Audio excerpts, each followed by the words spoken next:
आज एनएसयूआई कार्यालय रीवा में पत्रकार वार्ता आयोजित की जा रही है। आप सभी पत्रकार साथियों को मैं एनएसयूआई कार्यालय में स्वागत करता हूं। विषय कुछ इस प्रकार से है कि विगत कुछ दिनों पहले विश्वविद्यालय अवधेश प्रताप सिंह विश्वविद्यालय पीएचडी इंट्रेंस एग्जाम होता है, उसका परीक्षा परिणाम घोषित करती है और उसके प्रवेश के लिए एक इंट्रेंस एग्जाम की व्यवस्था होती है। एग्जाम चालू हुआ, एग्जाम के डेट के 2 दिन पहले तक लगातार डेट बढ़ाई गई। मतलब अगर 6 तारीख से पेपर है तो सोचिए 4 तारीख तक इन्होंने फॉर्म ही भरते रह गए, लगातार डेट बढ़ाते रहे, लगातार डेट बढ़ती रही। 20 दिन तो कंटिन्यू डेट बढ़ी।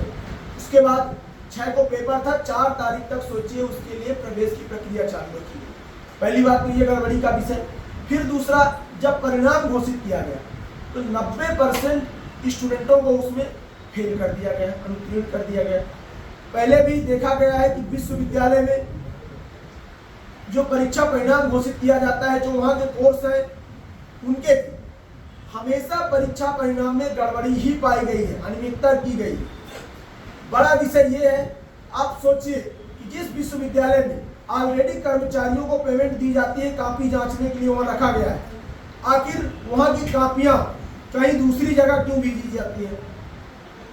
वहाँ की कॉपियाँ भेजी जाती है दूसरी जगह और वहाँ जो कर्मचारी हैं उसी की पेमेंट ले रहे हैं क्योंकि उनको कॉपी जांचने के लिए रखा गया है। तो फिर हमारा जो अधिकार है, जो हमारी कॉपियाँ हैं, वो कहीं दूसरी जगह क्यों जा रही है? वो एजेंसी क्यों जांच रही है? तो फिर आप यहाँ के कर्मचारियों को मुक्त कर दीजिए। ये बड़ा घपला आखिर किसके इशारे पे हो रहा है और कौन करवा रहा है? अब सोचिए, इंट्रेंस एग्जाम होता है पीएचडी का, उसका परिणाम घोषित किया जाता है और 90% से ज़्यादा उसमें छात्र अनुत्तीर्ण हो जाते हैं। जब छात्रों ने इसका विरोध किया तो विश्वविद्यालय ने कहा कि इसको हम संज्ञान में लेंगे और संज्ञान में लेने के बाद जो भी इसका वो निकलेगा उसको हम सामने लाएंगे। लेकिन अभी तक हफ्ते से ज़्यादा बीत चुका है समय, किसी भी प्रकार से कोई भी प्रतिक्रिया सामने नहीं आई। विश्वविद्यालय चुप्पी साधे बैठा हुआ है। विश्वविद्यालय चुप्पी क्यों साधा है?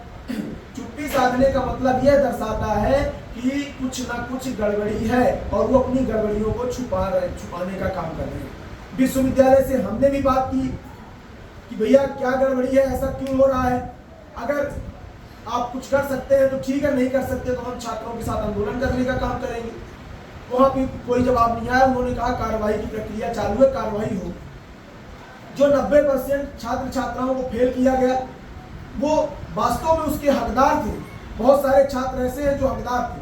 अब बड़ा विषय ये है कि आखिर पास कौन हुए? जो 10% पास हुए वो सिर्फ पास हुए जो हमारे उप मुख्यमंत्री जी के करीबी हैं, उनके खास हैं, उनकी फोटो भी उपलब्ध है साथ में। मतलब जो वही पीएचडी के हकदार हैं जो आज के सत्ता पक्ष के साथ में काम कर रहे हैं। शिक्षा को बेचने का काम किया जा रहा है। जो वास्तव में हकदार है उसका हक छीना जा रहा है और जो नेताओं के आगे पीछे घूमने का काम करते हैं उन्हें पीएचडी की परीक्षा पास करने के किया जाता है। यहाँ तक कि ऐसे भी लोग हैं जो डिप्टी सीएम जी के अपोजिट काम करते हैं बीजेपी में ही, वो तक फेल किया गया है, लेकिन जो उनके साथ रहते हैं वो पास हैं। ये तो एक बड़ा सवाल पैदा करता है कि आखिर अब ये जो शिक्षा का मंदिर है यहाँ भी राजनीति होने लगी है। आखिर ये जो पास हुए हैं लोग वास्तव में क्या हकदार थे? मतलब जो आरएसएस का डंडा झंडा लेके चलेगा वो टीचर होगा, प्रोफेसर होगा, कुलपति होगा और जो वास्तव में छात्र होगा वो किसी भी प्रकार से कोई छात्र नहीं कहलाएगा। मतलब सीधी सी बात यह है कि आज बीजेपी की सरकार में ये एक बड़ा विषय बन चुका है कि जो आगे कुछ बनना चाहता है उसको पहले आरएसएस का झंडा डंडा लेना होगा। इसका एनएसयूआई खुले तौर पर विरोध करती है।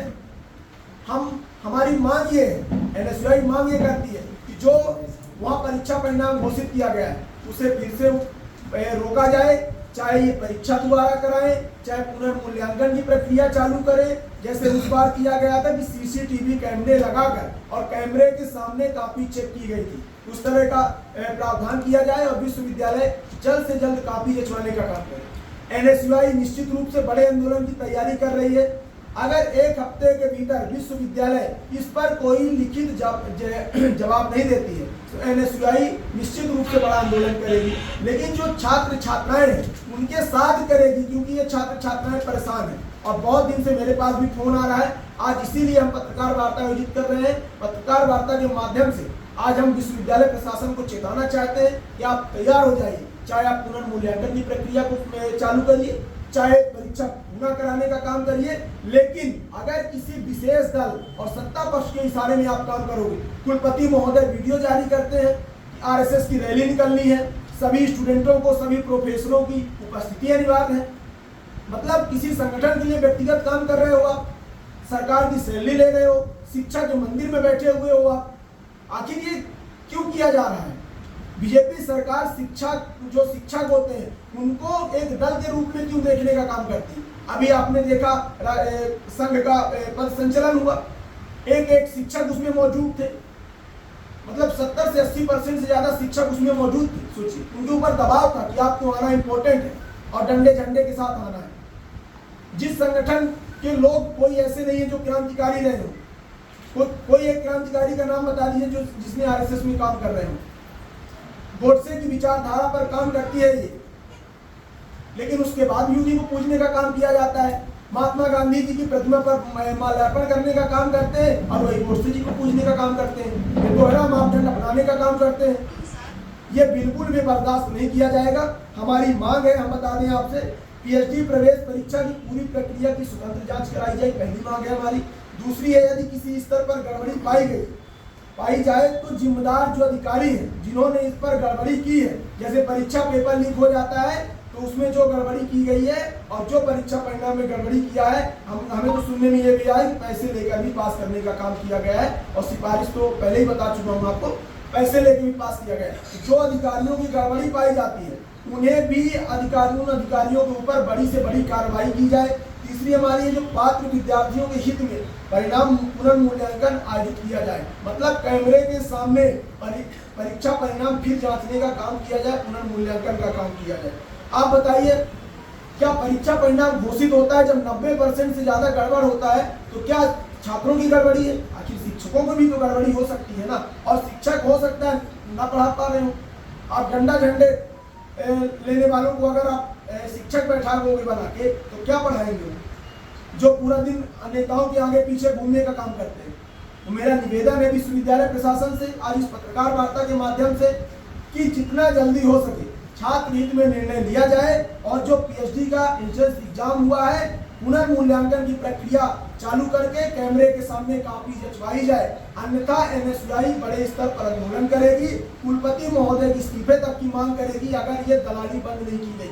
विश्वविद्यालय में पहले भी परीक्षा परिणाम इसी तरह घोषित किए गए, कई बार हमने आंदोलन भी किया है। अभी हमने उग्र प्रदर्शन किया है परीक्षा परिणाम मिलने के, वहां पे दलाल एक्टिव रहते हैं। परीक्षा परिणाम आने के पहले और परीक्षा परिणाम आने के बाद दलाल एक्टिव हो जाते हैं। तो ये बिल्कुल भी बर्दाश्त नहीं किया जाएगा। आप किसी संघ के पदाधिकारी बन के काम कर रहे हैं कुलपति महोदय जी, तो आप ये बंद कर दीजिए, क्योंकि एनएसयूआई शांत बैठने वाली नहीं, आप सभी के लिए बराबर है। और शिक्षा के मंदिर में बैठा हुआ जो गुरु होता है वो भगवान से कम नहीं होता है, और शिक्षा का जो मंदिर होता है वो किसी विशेष के लिए नहीं होता है, वो सब के लिए बराबर होता है। ये बिल्कुल भी बर्दाश्त नहीं किया जाएगा।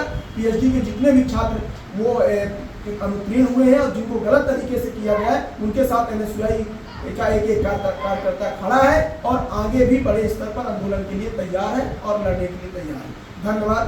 पंकज उपाध्याय, जिला अध्यक्ष।